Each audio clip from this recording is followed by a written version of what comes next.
Oh, I'm going to start off the podcast with something I'll probably never do ever again and talk about golf. I mean, I watch golf. I watch the Masters and I watch the big tournaments, but I don't really talk about it on my podcast or with anyone ever, unless I'm at my cousin's house or my aunt and uncle's house on Easter weekend and I'm talking to my uncle who's older and retired and plays golf all the time. Or my in-law.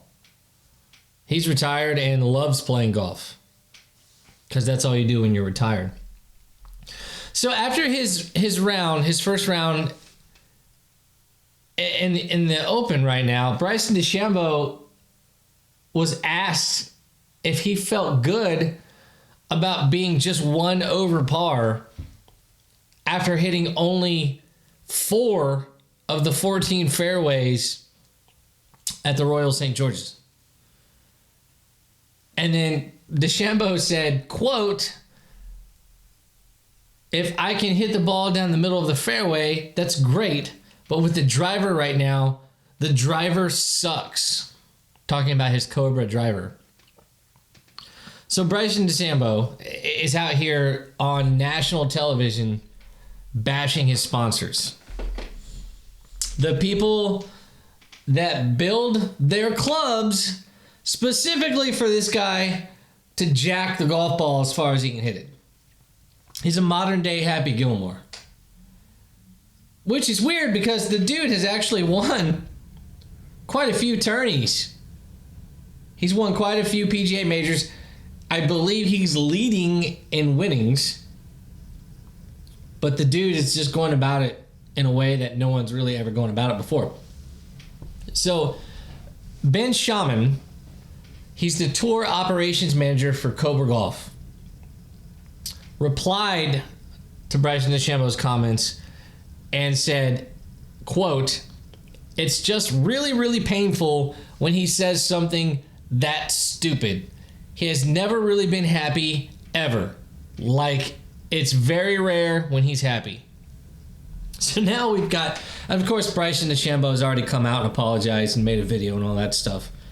But now we've got the modern day Happy Gilmore out here on the PGA Tour bashing his sponsors, and his sponsors are bashing him. So congratulations, Bryson.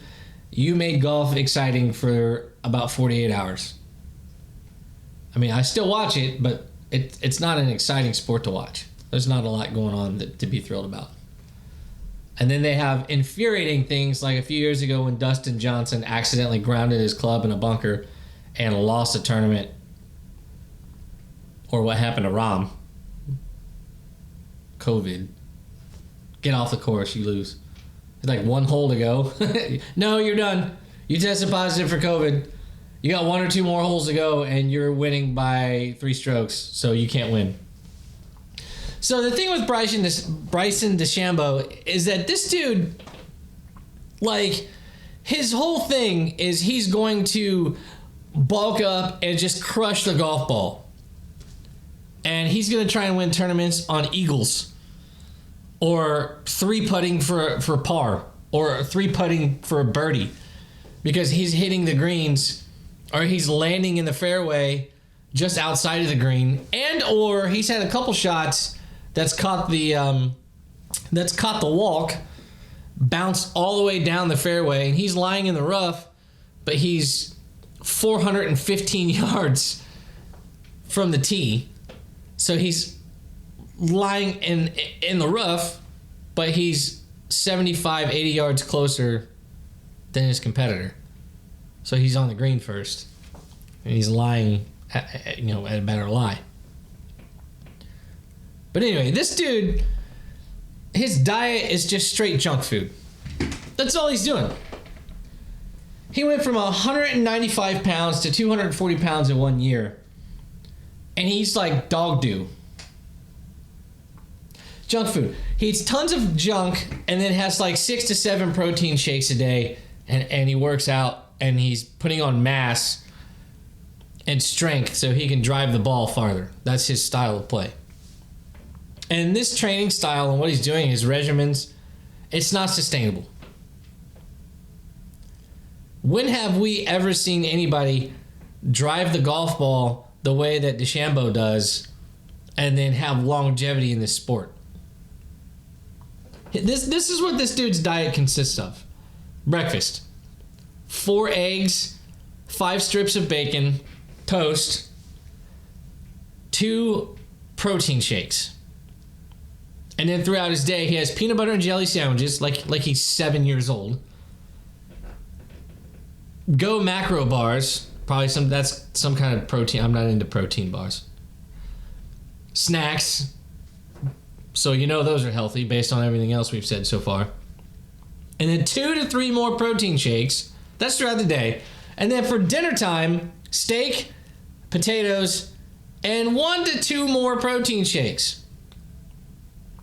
Now, I read an article that this dude is taking in an average of 300 grams of protein a day. Because his frame is not naturally built to support. 240 pounds is a big boy. Megatron didn't weigh 240 pounds at his prime fighting weight. 240 pounds is a big boy. And he's 6'1". So it's not like he's, 6'4", 6'5". Megatron's 6'4". What, 235, 230? And was an animal. Bryson DeChambeau at 6'1", 240 is a meathead. And no offense to the meatheads out there, by the way. So he's doing all of this, and he's putting his body through all of this, all that torque on his knees and his lower back, ripping the golf ball as far as he can to average 322 for his drives. Keeping in mind that there are some courses that you're not hitting drivers. You're hitting your irons, specifically. The whole course. Okay? So all this, and he averages the farthest drive at 322. And that's for the past season. Rory McIlroy at 5'9", 161 pounds, averaged 318 yards a drive.